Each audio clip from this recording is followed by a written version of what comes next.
there's one more thing, apropos your submission, to stretch it to a further extent, that 19 provides for severance only in respect of your family status, of the marriage solemnized under this act of any member of an undivided family who possesses these four religions. I lose co-personary rights. Right. But there's one very important thing. So you lose your co-personary rights. In respect of all other aspects, you are still governed by your personal law. My personal law.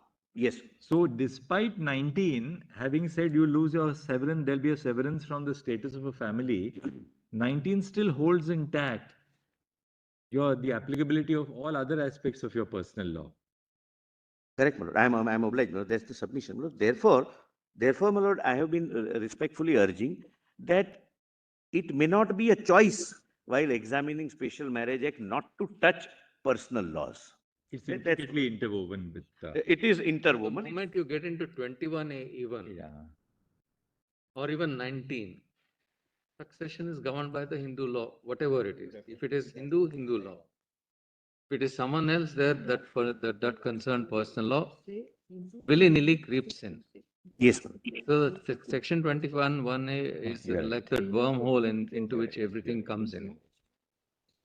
Lord, in fact, this is a comprehensive exercise. Apropos your lordship's query yesterday, we checked up that from 52 to 54, 50 to 54, Lord, the entire debate was Hindu Code Bill, and this was a part of that very Code Bill.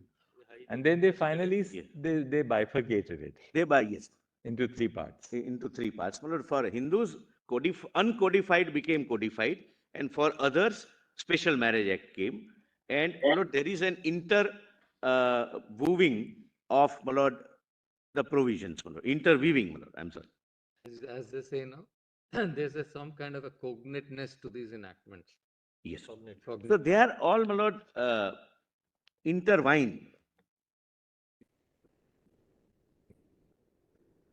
Lord, I'll just read. Lord, I'll give the Lord, report, Law Commission's report, which we could find out yesterday. Yes. When 21A was introduced. Lord, I'll this is interesting. Place the copy, my lord. It is in 59th report of Law Commission of India, but they quote the Select Committee recommendation when 21A came to be introduced. Do we have that in a compilation? Is it there in volume 1? My lord, it's not there. I'll just check, my lord, because we yesterday, my lord, tried and find out. I'll give the. It's the 59th report, huh? 59th Law 59. report. Select committee. No, my lord, Law Commission's report, which quotes Select Committee.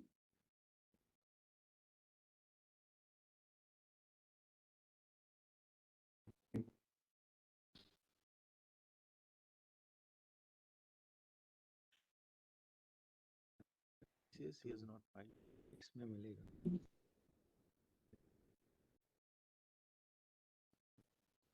It's Justice Gajendra Khatkar's report, no? Yes, my lord.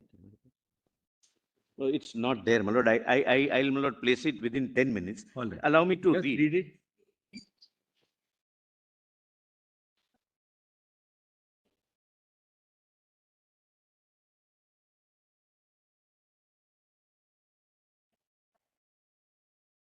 In the documents folder. Volume 10. Mr. Solicitor, just read it out. It will be a short one paragraph. There is one paragraph, my lord. Just read it, that's all. Why 21A was brought in. It may not be necessary to shuffle through, my lord. I'll just read, my lord. In our opinion, that the Select Committee says, in our opinion, it is desirable to exclude from the scope of this section cases where both the parties are Hindus. In such cases, the law of succession, otherwise applicable, should continue to apply. We see no reason why the fact that the parties choose to marry under the Special Marriage Act should make a difference in such cases, i.e., where both are Hindus. We recommend that such cases should be excluded from Section 21. Oh, I see. Yes. But the reason was, registration of a marriage has never been compulsory. Even today, it is not compulsory. It's a personal choice. whether it is under the Special Marriage Act or under the Hindu Marriage Act or under any other marriage act. Registration, but it does not make it valid if you don't register. Correct me, I think it is compulsory, but failure to register does not render the marriage void or an irregularity. Compulsory. Maybe, Manoj. It depends. But Hindu Marriage Act, it's not compulsory. Compulsory, is it? No? It's not. And what But about Manoj, Special Marriage Act? the deterrence was, Yeah, that is meant for registration. Lord, there were many marriages in those days when this 21A came, which were solemnized. You can inquire from across the people in the court, how many have marriages. My learned senior says his marriage is not registered. Same here. Where is the proof, Mr. Dwivedi? Where is the proof? He'll raise our hands. No, we If I'm not wrong, I think this compulsory requirement of registration of marriage was introduced a few years back when they said Recently. even if you are married according to Hindu law or any other thing, you must register your marriage. Lord, earlier what used to happen, the marriage would be, my Lord, solemnized as per Hindu rites, Saptapadi, etc., not under Special Marriage Act. But I want a certificate of marriage. So, therefore, my Lord, it became a deterrent. That if I take certificate, I'll not be governed by Hindu Succession Act. Right.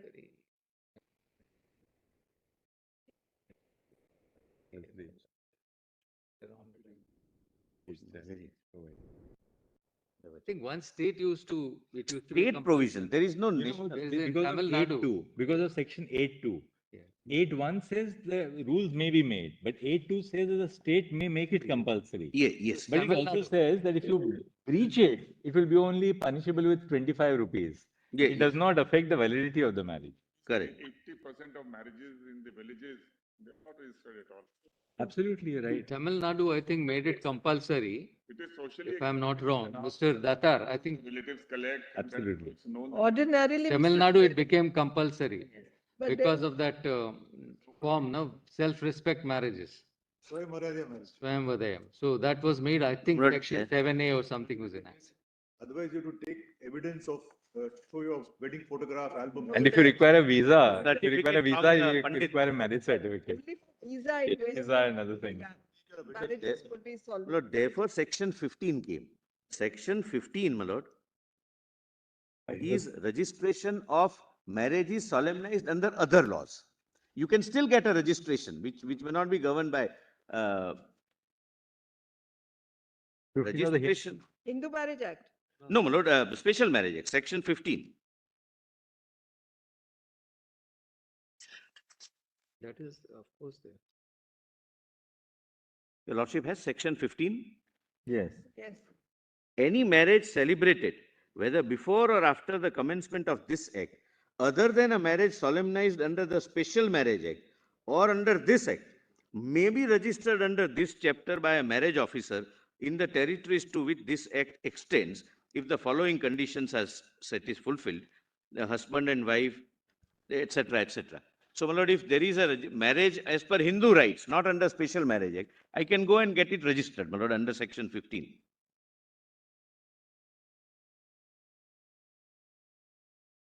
In other words, if notice, the notice mode is accepted, then the registration itself is a marriage ceremony. Yes. It's It's a- a marriage certificate. But it Itself is a marriage Yeah. ceremony.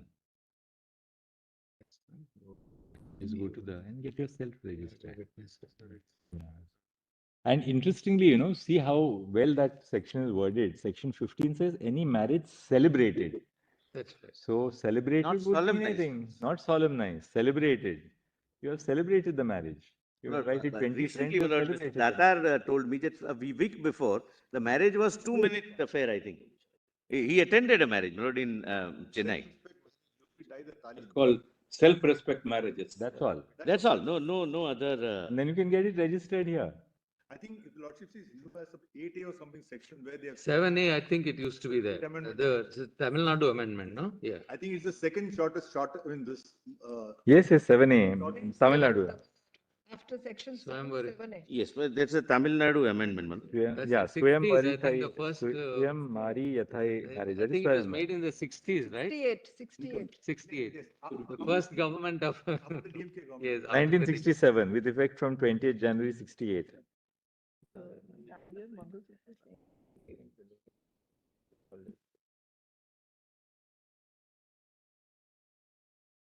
Even came. Malad.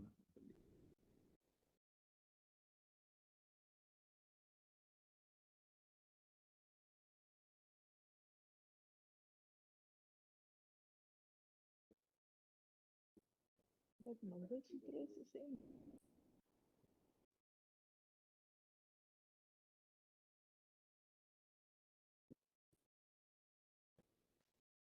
Tamil Nadu.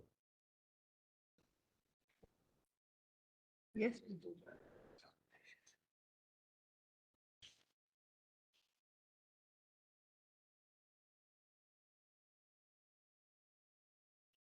Yes. Lord, please see section 18.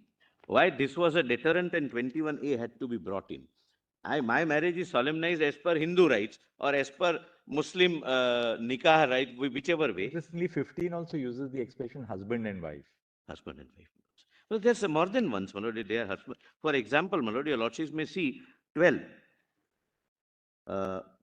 12 proviso, last, my lord, last line, lawful wife or husband. Well, but there's several, my lord. I'm not reading everything because there are several places.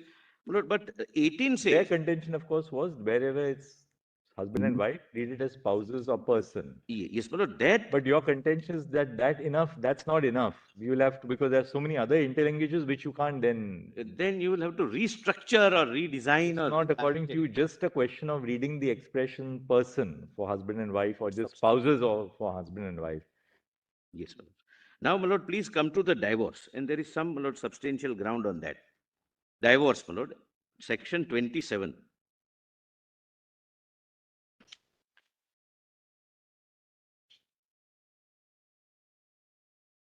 Subject to the provisions of this act, I'll not read everything, my lord, because the contents are not relevant. The purpose is different, my lord. The subject to the provisions of this act and to the rules made thereunder, a petition for divorce may be presented to the district court either by the husband or the wife on the ground that, Lord, these grounds are available to both husband and wife. Correct, my lord? Now come to 1A. I'm not reading the grounds, it's not relevant for the purpose. 1A.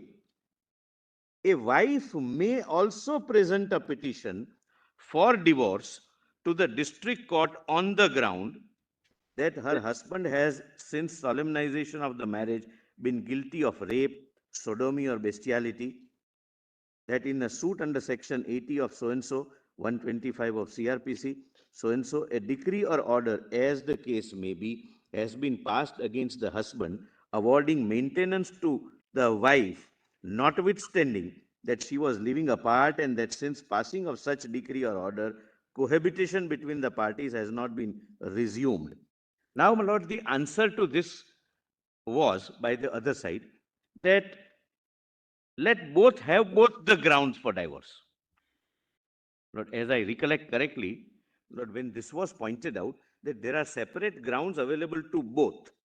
And 1A applies only to wife. So who will be the wife? In a man-man marriage, in a woman-woman marriage, or in a man transgender or woman transgender marriage, or two transgender marrying, who will be the wife? The answer was that they would both have both the grounds. Now, my lord, there is a problem. And the problem is, can your lordships read a statute which gives one additional ground of divorce to one class to the detriment of heterosexuals for which the Special Marriage Act is enacted?